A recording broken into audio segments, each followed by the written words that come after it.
கலாநிதி வீராசாமி ஆதரித்து கமலஹாசன் பிரச்சாரம் பண்ண போகும்போது தேர்தல் பத்திரத்தில் மகா ஊழல் நடந்திருக்குன்ற மாதிரி ஒரு குற்றச்சாட்டு வந்து தேர்தல் பத்திர ஊழல் வந்து மகா ஊழல் நடந்திருக்கு. தேர்தல் பத்திர ஊழலா? அது நான் பத்திர ஊழல் இந்த நாமினேஷன் பண்ணும்போது ரெண்டு தேர்தல் பத்திரம் நன்கொடை அந்த இதுவா? சரி சரி சரி. சுப்ரீம் கோர்ட்டில் கேஸ் இருக்குது.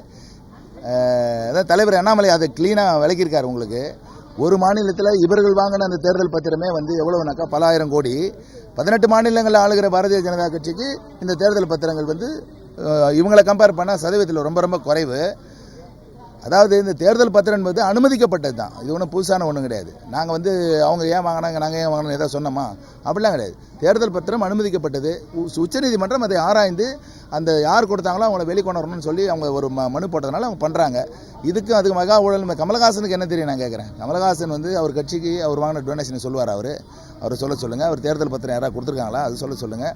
அவர் சிறிய இடத்துல இருக்கிறனால அவர் சொல்லியிருக்கலாம். அதனால் தேர்தல் பத்திரத்தில் மெகா ஊழல் நடந்திருக்குதுனாக்கா அப்போ அவங்க வாங்கினாங்களே மார்ட்டின் அவங்களுக்கு கொடுத்துருக்காரு. மார்ட்டின் வந்து வேட்பாளர் இந்த கலாநிதி வீராசாமிக்கே கடன் கொடுத்துருக்காரு. எது கொடுத்தாரு, ஏன் கொடுத்தாரு, அந்த இதெல்லாம் கமலஹாசன் ஏன் பேச மாட்டாரு? அவருக்காக வந்து தேர்தல் பிரச்சாரம் பண்ண வந்தவர் முதல்ல கலாநிதி வீராசாமிகிட்ட அவர் கேட்கணும்.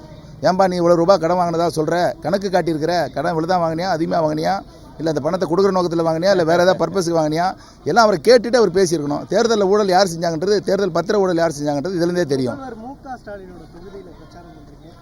அமோகமாக இருக்குது சார். அதான் சார் அவர் வந்து சார் மு.க. ஸ்டாலின் அவர் முதல்வர் வந்து ஏஜென்ட்டுகளை வச்சு தான் இங்கே வேலை பார்த்தாரு சார். அவர் தனிப்பட்ட முறையில் பார்க்கல. ஏஜென்ட்டுகளுக்கு என்ன மரியாதை கொடுப்பாங்க மக்கள்?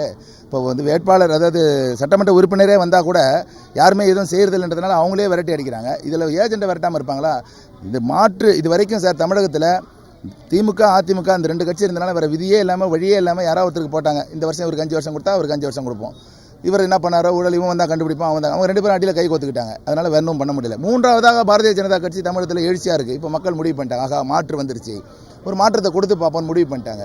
அதனால் இவங்க பேசுகிறது பேசிட்டு தான் இருப்பாங்க.